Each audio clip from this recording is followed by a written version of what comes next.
Okay, dear students, so let us start. Recording has started. Rotational flotation.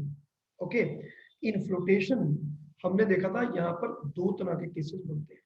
एक case बनता है आपका जो है ट्रांसलेटरी मोशन का, ठीक है। ट्रांसलेटरी मोशन में भाई आपकी जो बॉडी है वो अप एंड डाउन मूव कर रही है और आपने देखना है कि whether the body will sink down और it will not sink down, ठीक है। तो वो हमने कर लिया था लास्ट लेक्चर में।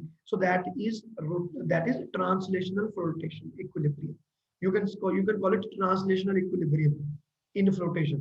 तो अभी जो हम टॉपिक करने वाले हैं that is rotational equilibrium in flotations. सुना, तो सबसे पहले हम यहाँ पर एक केस यहाँ पर मैं ड्रॉ करूंगा कि what is actually going to happen.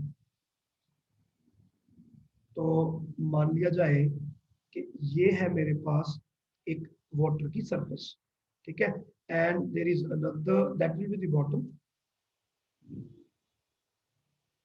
ये हो गया मेरे पास बॉटम,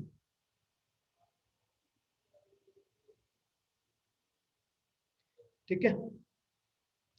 अब मैं यहाँ पे एक बॉडी रख रहा हूँ और ये बॉडी मेरी सस्टेन करेगी। What will be the way, इसको रोटेट करना है।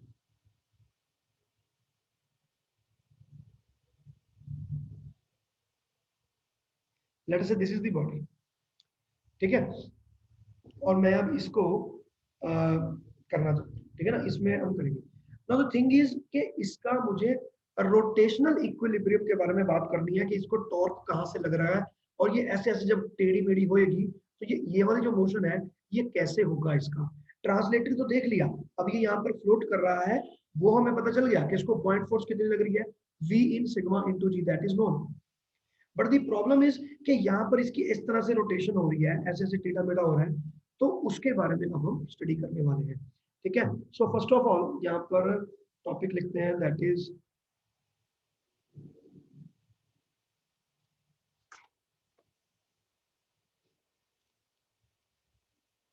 Excuse me sir. हाँ बेटा बोलो। मेरे को ना 5 मिनट्स चाहिए, घर पे कोई नहीं और मेरे ना पापा को पैसे पकड़ाने हैं। कोई बात नहीं बेटा, जाओ, वीडियो रिकॉर्डिंग चल रही है, डोंट वरी, है ना। ओके सर, बस 2 मिनट्स में आऊंगा। ओके ओके, ठीक है। तो रोटेशनल इक्विलिब्रियम इन फ्लोटेशन। तो सबसे पहली बात, द बॉडी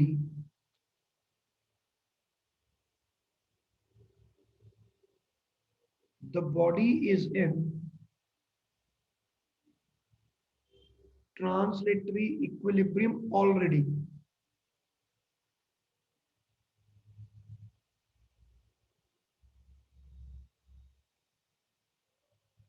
ठीक है। तो ऑलरेडी ट्रांसलेटरी इक्विलिब्रियम के अंदर है।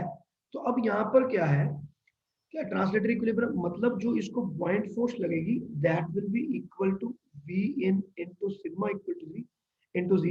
Now that will be equal to the weight of the body and that can be taken as the total volume into density of the body into g. Is it clear? This must Yes, be clear, sir. है ना। तो ये आपके पास आ गया buoyancy force का और इसे, लेकिन यहाँ पर कोई टॉर्क नहीं लग रहा क्योंकि अभी तक तो ये they both of them are acting in the same line, both of them are acting in the same line. तो अब ये कहाँ एक्ट कर रहे हैं हम इसको भी फाइंड करेंगे। So where are they acting. पहले तो मैं इसका सेंटर ऑफ मास फाइंड करूंगा बॉडी का और मैं कहूंगा कि लेट से, हाँ बेटा बता दो थोड़ा सा। बता देते हैं। देखो अभी मैंने यहाँ पर क्या लिखा बेटा कि जो आपकी जो बॉडी है वो ऑलरेडी ट्रांसलेटरी इक्विलिब्रियम में है। उसका मतलब ये है कि बॉडी ना तो ऊपर मूव कर रही है ना नीचे। ऊपर नीचे की बात करूं तो वो मूव नहीं कर हिल रही है, उसकी बात अलग है। सेंटर ऑफ मास की वर्टिकल पोजीशन चेंज नहीं होगी। It means that the weight of the body is downwards and the buoyant force is upward. They are linear in their fashion and that is why there is no motion of this kind that is taking place. पहली चीज तो अब यहाँ पर मैंने लिख दिया कि buoyant force will be equal to weight. There is no doubt about it, है ना। अब इसके बाद चलते हैं, तो इसके बाद मैं बात करता हूँ बॉइंट फोर्स की। तो बॉइंट फोर्स कैसे आपके पास यहाँ पर लग रही है? तो बॉइंट फोर्स पहली बात तो लगेगी कहाँ पे? वो लगेगी ये वाला जो रीजन है, ये वाला जो रीजन है, इसके सेंटर ऑफ मास पे लगेगी, एंड दैट इवन अपवर्ड लगेगी। ठीक है, तो इसको मैं यहाँ पे रब करता हूँ। आप ऐसा करो, थोड़ा सा इसमें मैं चेंज करता हूँ बेटा। मैं ना यहाँ पर नीचे ये चीज लगा दी मैंने। तो ये क्या चीज है? मान लो यहाँ पर मैंने कोई हैवी वेट लगाया हुआ है। Let us say this is a metal piece. below this this piece is of made up of wood, but this piece is made up of metal। तो मैंने अपनी वुड वाली चीज के नीचे ऐसे करके मेटल लगा। ठीक है, तो अब ये भारी हो गया नीचे से, तो इसका जो सेंटर ऑफ मास था वो एक्चुअली में नीचे शिफ्ट हो गया। This is what I want to do. तो पहले मैं बॉइंट फोर्स क्रिएट कर लेता हूँ। तो बॉइंट फोर्स लगेगी नीचे वाले एरिया का सेंटर ऑफ मास और ऊपर की direction. So this will be the बॉइंट force. I repeat, the buoyant force, the location of this is the center of mass of this volume, that is dipped. Dip, center of mass of volume in।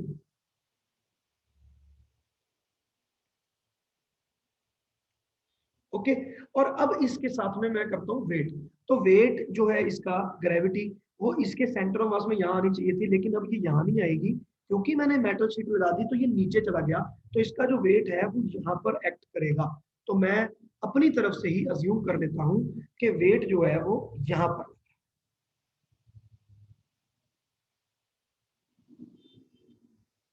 Clear? ठीक है ना, बुओयंसी ऊपर लग रही है, wait नीचे लग रहा है।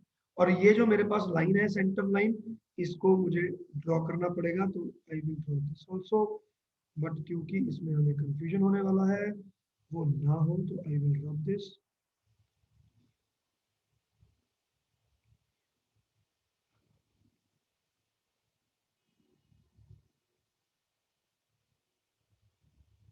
Like this. ठीक है ना, तो ये हो गया आपके पास। अब क्योंकि दोनों की दोनों they are in the same line, I can definitely say that they are in the equilibrium. Weight is equal to, equal and opposite to the buoyancy. So game आपकी ओवर हो गई। ये तो गेम बन गई। अब मैं इसको रोटेशन करने की कोशिश करूंगा। So what will I do?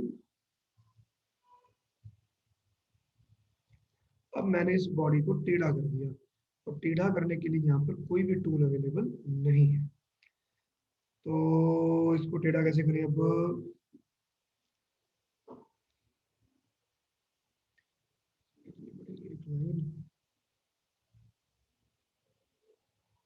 Wait minute, थोड़ा सा सोचना पड़ेगा। ये 45 डिग्री पर बना देते हैं ना। चलो 45 डिग्री पर ले लिया।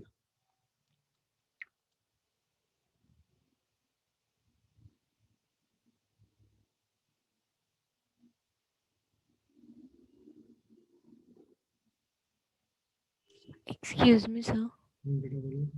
सर ये जो बॉडी है सर, ये फुली रोटेट तभी कर पाएगी जब हम बाहर से कोई फोर्स लगाएंगे। यस यस यस, इसके ऊपर डिस्टरबेंस है। जैसे पानी की लहरें आ रही हैं, हिट कर रही हैं, तो जिसके कारण वो थोड़ा सा ऐसे टेढ़ा, आपने इस इक्विलिब्रियम को डिस्टर्ब किया है। This is an equilibrium, rotary as well as translatory, but we are now disturbing this equilibrium only in the case of rotation. अब आपने इसको ऐसे उंगली मार दी, टेढ़ा कर दिया। ठीक है, तो अब ये यहाँ पर जब बॉडी टेढ़ी हुई, तो let me draw this diagram, जो कि मुझे काफी कंफ्यूज कर रही है। चलो ये बना लेते हैं, देखते हैं कैसी बनती है डायग्राम।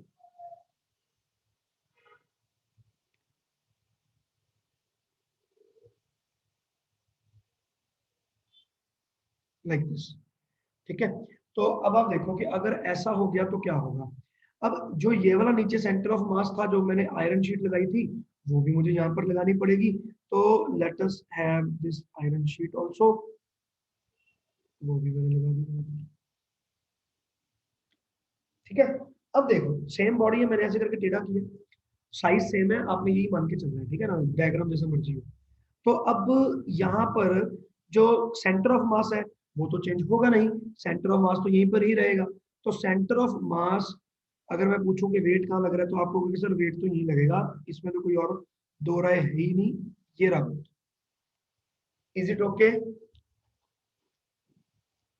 Yes sir.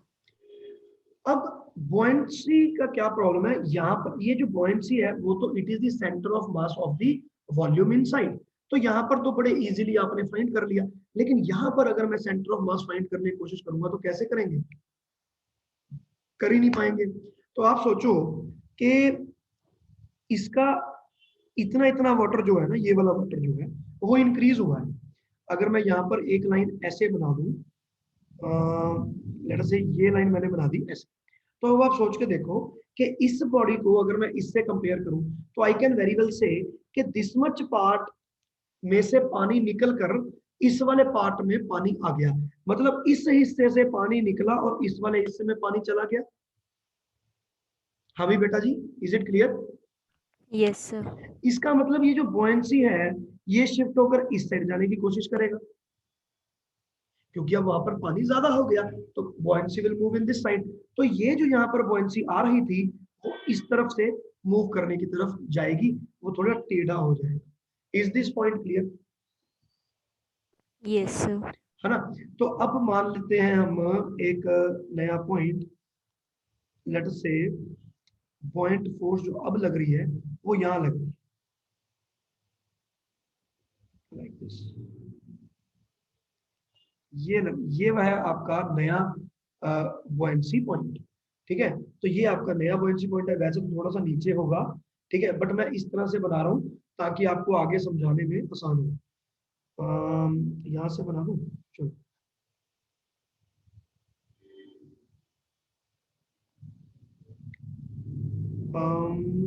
यहाँ पर होना चाहिए, चलो ये ले लेते हैं, ठीक है ना? तो ये आ गया आपका पॉइंट। बेटा जी बात क्लियर हो गई है ना? अब यस जो सर। अब जो ये जो यस सर। इतना इतना जो हिस्सा है, अब इस हिस्से पर हम कंसंट्रेट करेंगे। There is a point which is called Meta centre.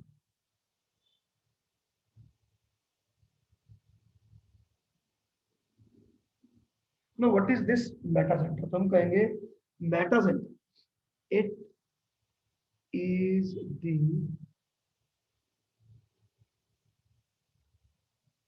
point of intersection of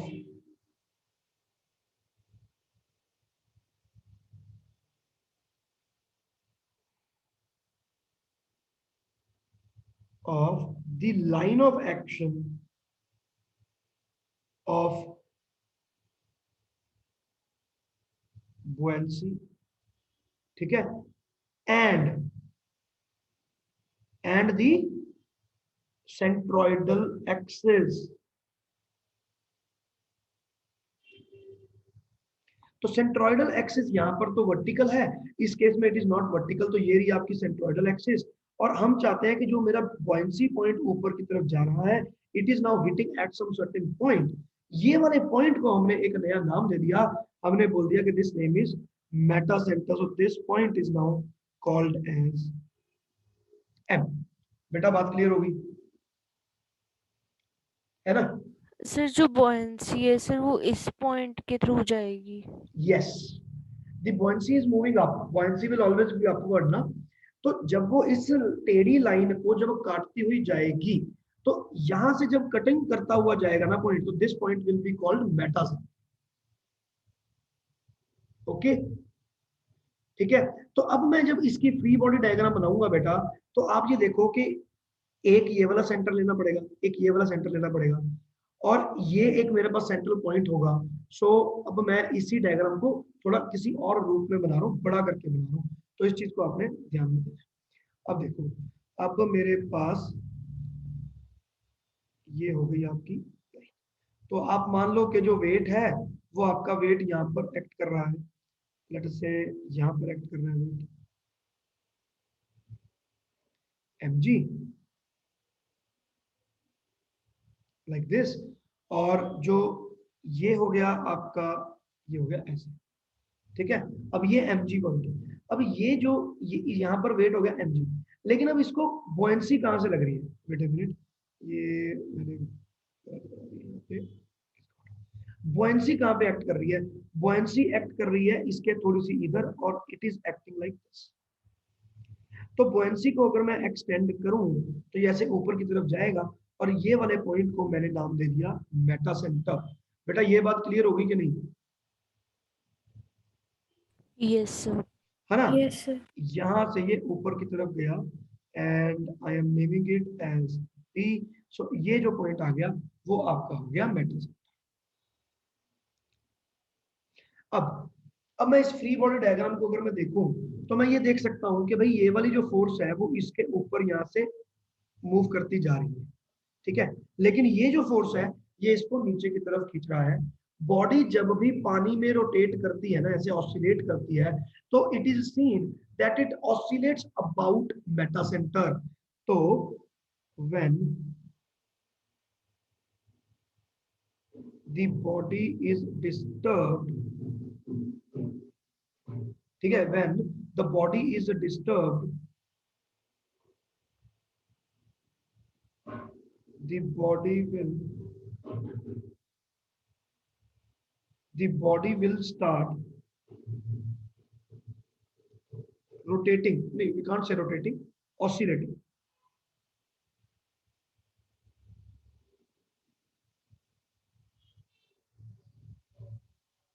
Oscillating about m। ये मेटा सेंटर की डेफिनेशन है बेटा, कि मेटा सेंटर की सिग्निफिकेंस क्या है। वो सिग्निफिकेंस ये है कि जहां से ये बुओयंसी जाती रहेगी ऊपर और ये जहां से हिट करेगा तो ये मेटा सेंटर हो गया। तो body will start moving about it. जैसे मैंने यहाँ पे पकड़ा, ये मेरा मेटा सेंटर है, तो body will start moving like this will be the motion of the body. आप देखो कि वेट कहाँ पे है, वेट यहाँ पर एक्ट कर, और बुओयंसी इसी के अंदर से जा रही है। तो torque because of buoyancy is equal to 0।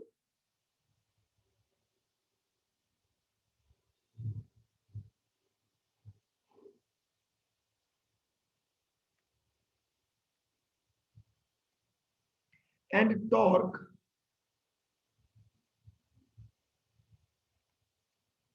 Because of weight जो है वो 0 नहीं होगा, तो वो कितना होगा, ये रहा mg। आप ये देखो बिल्कुल पेंडुलम की तरह ये गेम बन रही है, जैसे यहाँ पर आपके पेंडुलम का हिंज पॉइंट हो, बिल्कुल उससे ये कंपेयर हो जाएगा। And it will start oscillating just like a pendulum. तो आपके पास ये पेंडुलम वाली मोशन बनेगी।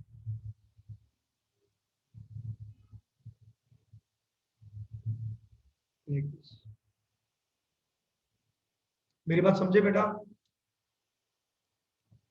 Yes sir. ठीक है, तो Yes, sir. ये आपका सेंटर ऑफ मास है। तो सेंटर ऑफ मास और Meta centre, so this system can be very well compared with, जैसे मैं यहाँ पर एक पेंडुलम बना दूं,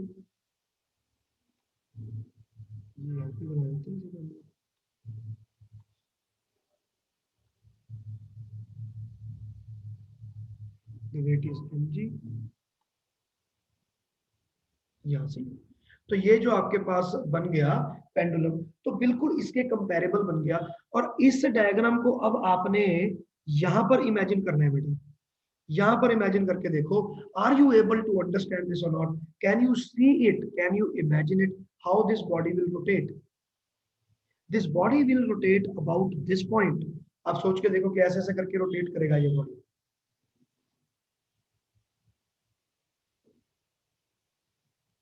is it okay? Sir axis same रहेगी? बिल्कुल एक्सिस सेम रहेगी, क्यों नहीं सेम रहेगी? ये यहाँ पर ये जो एक्सिस है, ये जो टेढ़ा है ना, ये ऐसे ऐसे करके चलेगा, है ना? तो ये मेटा सेंटर नहीं है। Meta centre will not change its position ever. Translatory equilibrium तो पहले से ही है, तो मेटा सेंटर जिस पोजीशन पे है वहीं पे रहेगा। बाकी की सारी बॉडी रोटेट होती रहेगी, लेकिन Meta centre will be at the same position. Meta centre will not change the position. ठीक है, तो टॉर्क कितना हो गया आपके पास यहाँ पे, ये हो गया आपका mg, यहाँ पर नीचे जा रहा है, और यहाँ से आप टॉर्क फाइंड कर सकते हो द डिस्टेंस बिटवीन देम करके। और एनीवेज मैं इसको लिख नहीं रहा क्योंकि हमें उसकी काफी चीजें करनी पड़ेगी। Torque because of mg will not be equal to 0, और इसके कारण आपकी रोटेशन होगी।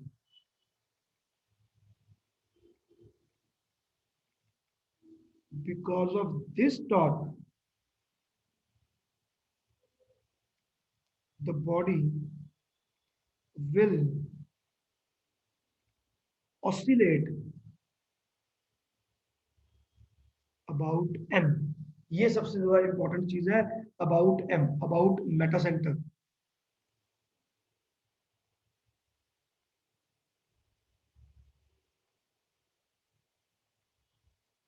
तो मेटा सेंटर के अबाउट जो है,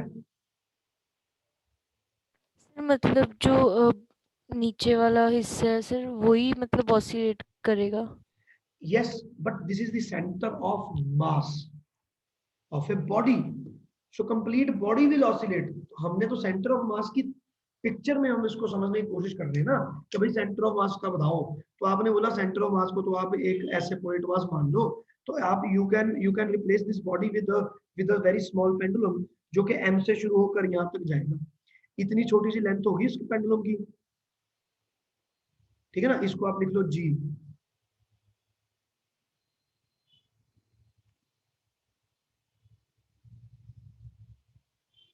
सेंटर ऑफ ग्रेविटी g, तो ये जो पॉइंट है ये हो गया g।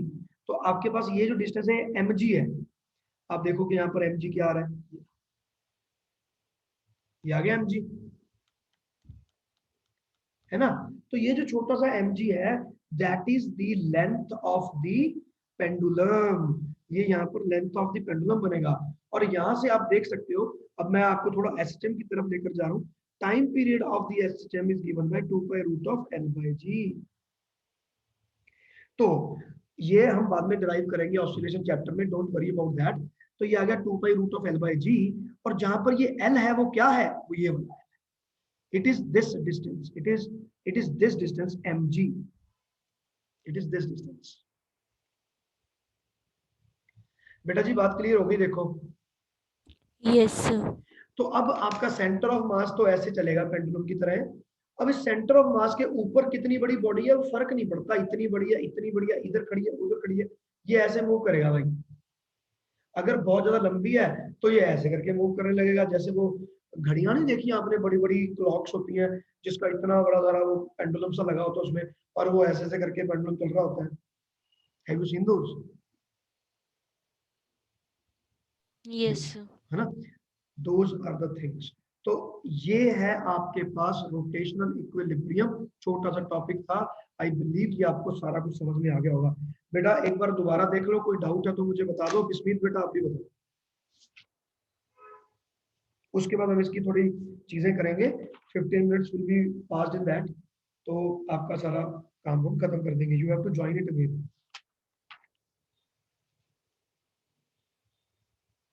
हाँ भी, any doubt? No doubt? No sir. Good.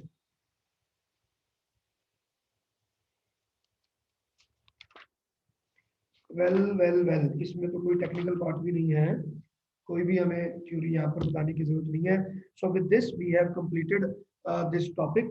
तो इसमें आपने ना यहाँ पर एज ए कंक्लूजन ये देखना है कि अब ये इक्विलिब्रियम कितने टाइप के हैं। चलो मैं ये आपको बताता हूँ, टाइप्स ऑफ इक्विलिब्रियम।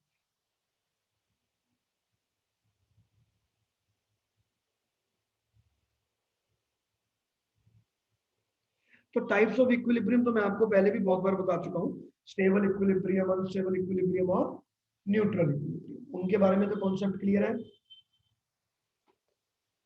यस है ना। तो ये आ गया स्टेबल इक्विलिब्रियम, और वो भी रोटेशन के पॉइंट ऑफ व्यू से देखेंगे। तो अब देखो, अब यहाँ पर मेरे पास जो है ये एक इक्विलिब्रियम है, ठीक है ना, ये एक इक्विलिब्रियम है। मैंने इस इक्विलिब्रियम को रोटेशन के पॉइंट ऑफ व्यू से डिस्टर्ब किया, थोड़ा टेढ़ा कर दिया।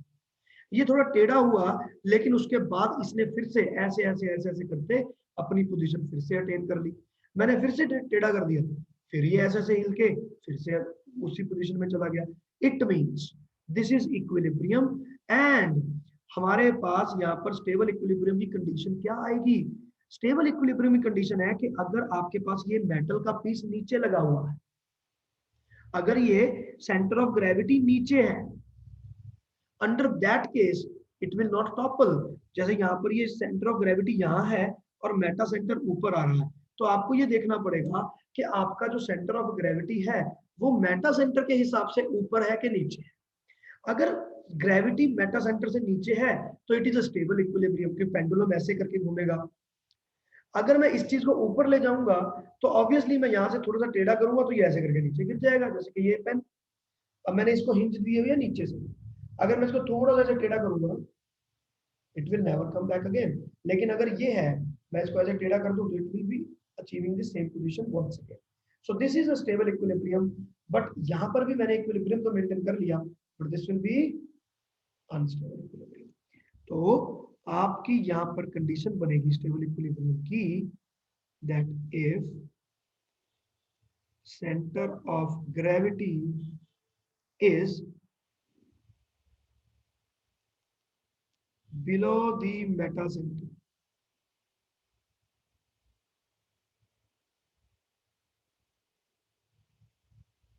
the body will experience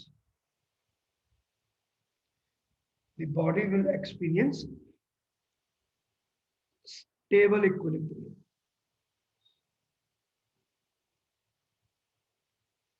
ठीक है। और मैं नंबर 2 अगर मैं बात करूं अनस्टेबल इक्विलिब्रियम,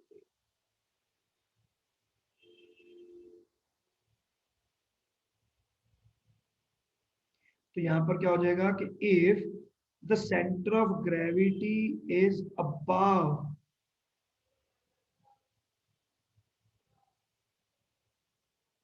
मेटा सेंटर ना बॉडीज का पहले डिफाइन होता है भगवान की तरफ से ही। एक बॉडी बना दी मैंने, उसको जब मैंने पानी में डाला तो उसकी एक तो बुयांसी लगेगी, ठीक है ना। वो भगवान चूज करेगा भी मैं कहाँ पे पॉइंट रखूं, मेरे कंट्रोल में तो है नहीं, सेंटर ऑफ मास मेरे कंट्रोल में है, तो उसको हमने बना के रख दिया।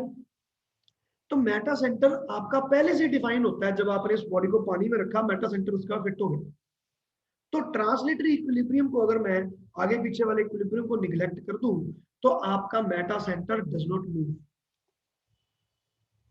तो अगर आपने उसको डिस्टर्ब किया तो बॉडी अपने आप ही रोटेट करने लगेगी मेटा सेंटर के अबाउट। ठीक है। अगर COG is about the Meta centre, मतलब लोहे की प्लेट ऊपर है, तो वो पक्के तौर पे टोपल करेगा ही करेगा, क्योंकि सेंटर ऑफ मास आपका ऊपर चला गया। So if this is this, the body will topple if disturbed in equilibrium, and this equilibrium will be known as